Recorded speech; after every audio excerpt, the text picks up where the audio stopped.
At these words, a vague and half-formed conception of the meaning of the poem flitted over my mind. It seemed to be upon the verge of comprehension, without power to comprehend, as men at times find themselves upon the brink of remembrance without being able to, in the end, remember. My friend went on with his discourse. You will see, he said, that I have shifted the question from the mode of egress to that of ingress. It was my design to convey the idea that both were effected in the same manner at the same point. Let us now revert to the interior of the room. Let us survey the appearances here. The drawers of the bureau, it is said, have been rifled, although as many articles of apparel still remain within them. The conclusion here is absurd. It is a mere guess, a very silly one, and no more. How are we to know that the articles found in the drawers were not all these drawers that had originally contained? Madame L'Espanaye and her daughter lived an exceedingly retired life, saw no company, seldom went out, had little use for numerous changes of habiliment. Those found were at least of as good quality as any likely to be possessed by these ladies. If a thief had taken any, why did he not take the best? Why did he not take all? In a word, why did he abandon 4,000 francs in gold to encumber himself with a bundle of linen? The gold was abandoned. Nearly the whole sum mentioned by Monsieur Mignon, the banker, was discovered in bags upon the floor. I wish you, therefore, to discard from your thoughts the blundering idea of motive engendered in the brains of the police by that portion of the evidence which speaks of money delivered at the door of the house. Coincidence 10 times as remarkable as this is the delivery of the money, and murder committed within 3 days upon the party receiving it, happened to us all every hour of our lives without attracting every momentary notice. Coincidences are, in general, are great stumbling blocks in the way of that class of thinkers who have been educated to know nothing of this theory of probabilities. That theory to which the most glorious objects of human research are indebted to the most glorious of illustration. In the present instance, had the gold been gone, the fact of its delivery 3 days before would have formed something more than a coincidence. It would have been corroborative of this idea of motive.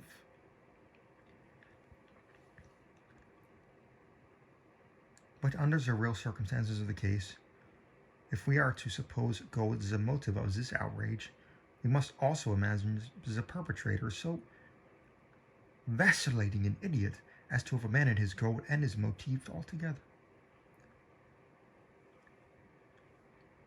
Keeping now steadily in mind the points to which I have drawn your attention, is that peculiar voice, that unusual agility, and that startling absence of motive in a murder so singularly atrocious as this. Let us glance at the butchery itself. Here is a woman strangled to death by manual strength and thrust up a chimney head downward. Ordinary assassins employ no such mode of murder as this. Least of all do they thus dispose of the murdered. In the matter of thrusting the corpse up the chimney, you will notice there was something excessively owed to her. Something altogether irreconcilable with our common notions of human action, even when we suppose the actor is the most depraved of men. Think, too, how great must have been that strength which could have thrust the body up such an aperture so forcibly that the united vigor of several persons was found barely sufficient to drag it down. Turn now to other indications of the employment of the vigor most marvelous. On the hearth were 3 thick tresses, very thick tresses, of human gray hair. These had been torn out by the roots. You are aware of the great force necessary in tearing thus from the head even 20 or 30 hairs together. You saw the locks in question as well as myself. Their roots, a hideous sight, were clotted with fragments of fresh flesh of the scalp. Sure token of the prodigious power which had been exerted in uprooting perhaps 500,000 hairs at a time. The throat of the old lady was not merely cut, but the head absolutely severed from the body. The instrument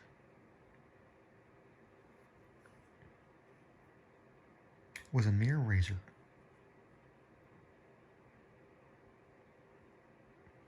I wish you to also look up at the brutal ferocity of these deeds. Of the bruises upon the body of Madame L'Espanaye I do not speak. Monsieur Dumas and his worthy coadjutor, Monsieur Etienne, have pronounced that they were inflicted by some obtuse instrument, and so far as these gentlemen are very correct, the obtuse instrument was clearly the stone pavement in the yard, upon which the victim had fallen from the window which looked in upon the bed.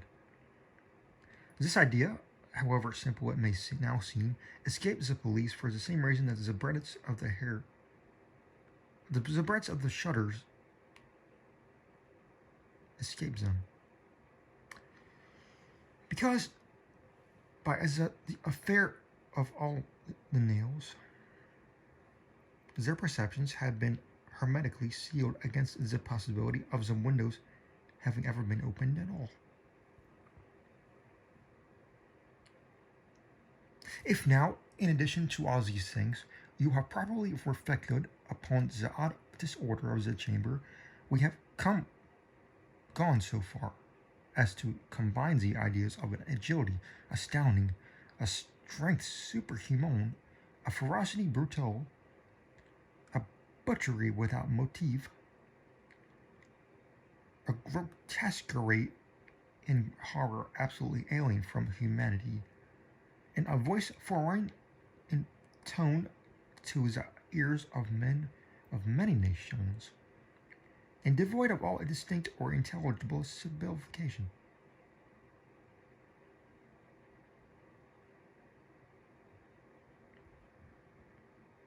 What result then has ensued? What impression have I made upon your fancy?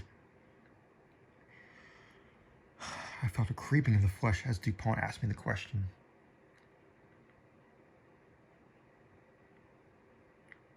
A madman, I said, has done this deed. Some raving maniac escaped from a neighboring maison de santé. In some respects, he replied, your idea is not irrelevant.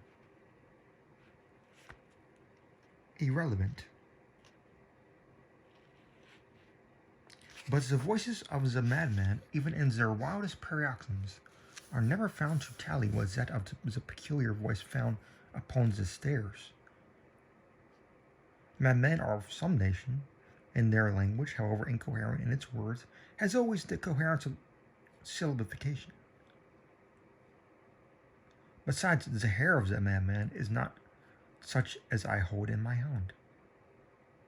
I disentangled this little tuft from the rigidly clutched fingers of Madame L'Espanaye. Tell me what you make of it. Dupont, I said, completely unnerved. This hair is most unusual. This is no human hair. I have not asserted that it is. said he, but before we decide upon this point, I wish you to make a glance at the little sketch I have here traced upon the paper. It is a facsimile drawing of what has been described in one portion of this testimony as dark bruises and deep indentations of the fingernails upon the throat of Mademoiselle L'Espanaye, and in another by Messieurs Dumont and Etienne, as a series of livid spots, evidently the impression of fingers. You will perceive, continued my friend, spreading out the paper upon the table before us, that this drawing gives the idea of a firm and fixed hold. There is no slipping apparent. Each finger has retained, possibly until the death of the victim, the fearful grasp by which it originally embedded itself. Attempt now to place all your fingers at the same time in the respective impressions as you see them. I made an attempt in vain.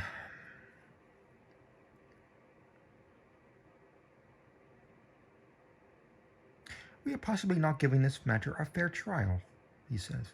The paper is now spread upon a plain surface, but the human throat is cylindrical. Here is a billet of wood, the circumference of which is about that of the throat. Wrap the drawing around it and tries the experiment again. I did so, but the difficulty was even more obvious than before. This, I said, is the mark of no human hand. Read now, replied Dupont, the passage from Cuvier.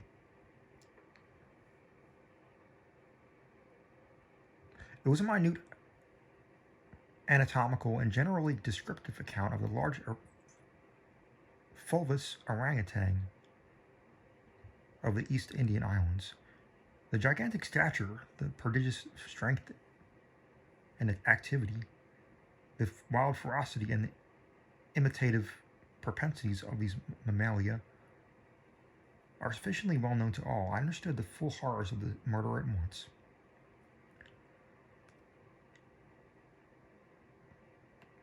The description of the digits, said I, as I made an ending of the reading, it's in exact accordance with this drawing. I see that no animal but an orangutan of the species here mentioned could have impressed the indentations with that of the beast of Cuvier. But I cannot possibly comprehend the particulars of this frightful mystery. Besides, there were two voices heard in contention, and one of them was unquestionably the voice of a Frenchman. True, and you will remember an expression attributed by almost unanimously by the evidence to this voice, the expression mon Dieu.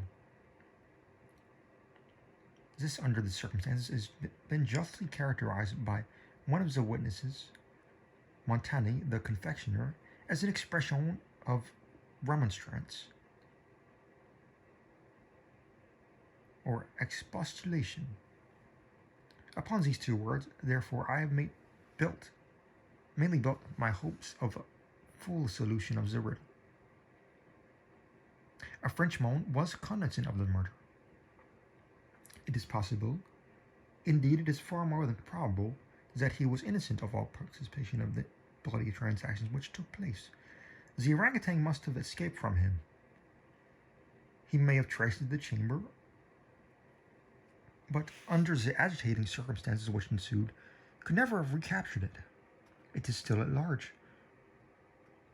I will not pursue these guesses, for I will have no right to call them more, since the shades of the reflection upon which they are based are scarcely of sufficient depth to be appreciable by my own intellect, and since I could not pretend to make them intelligible to my understanding of another.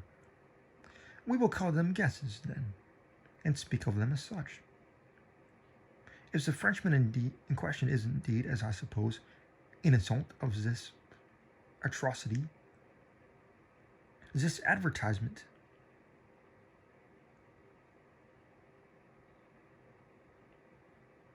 this advertisement, which I left last night upon our return home at the office of Le Monde, a paper devoted to the shipping interest and much sought by sailors,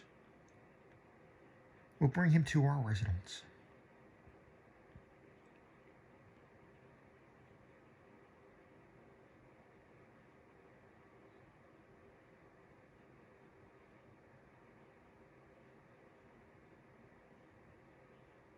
He handed me a paper, and I read thus. Caught. In the Bois de Boulogne, early in the morning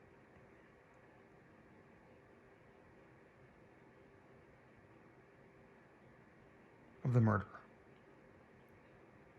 a very large tawny orangutan of the Bornese species, the owner, who was ascertained to be a sailor belonging to a Maltese vessel, may have the animal again upon identifying it satisfactorily and paying a few charges arising from its capture and keeping.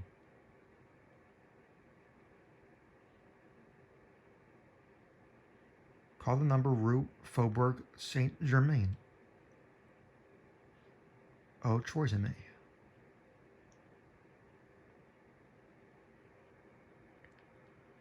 How was it possible, I asked, that you should know what the man to be a sailor and belonging to a Maltese vessel? I do not know it, said Dupont. I am not sure of it. Here, however, is a small piece of ribbon, which, from its form and from its greasy appearance, has evidently been found in tying the hair of one of those long queues of which sailors are so fond. Moreover, this knot is one of few besides sailors can tie, and is peculiar to the Maltese. I picked the ribbon up at the foot of the lightning rod. It could not have belonged to either of the deceased.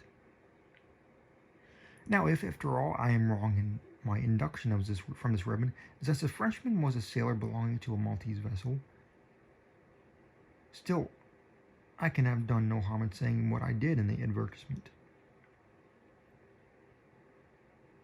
If I am in error, he will merely suppose that I have been misled by some circumstance, into which he will not take the trouble to inquire. But if I am right, a great point is gained.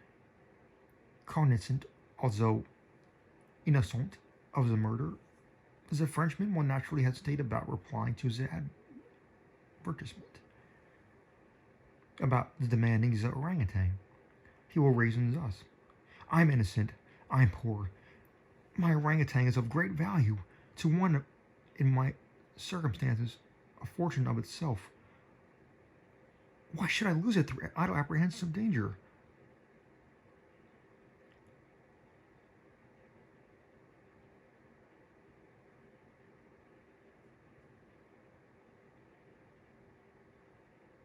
Here it is, within my grasp.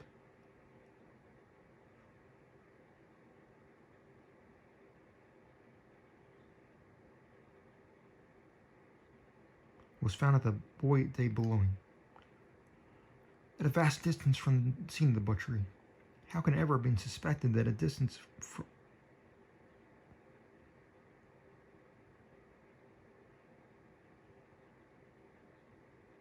that a brute beast should have done the deed?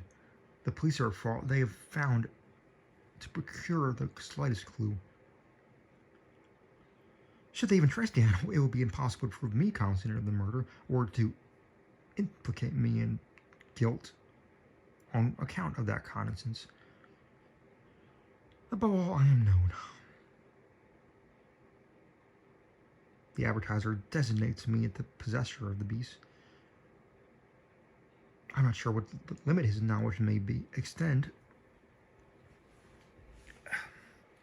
Should I avoid claiming a property of so great value, it is known fully that I possess, I will render the animal, at least, liable to suspicion. It is not my policy to attract attention either to myself or to the beast. I will answer the advertisement.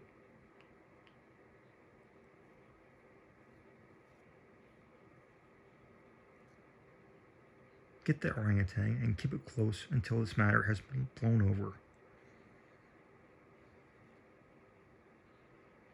At this moment we heard a step upon the stairs.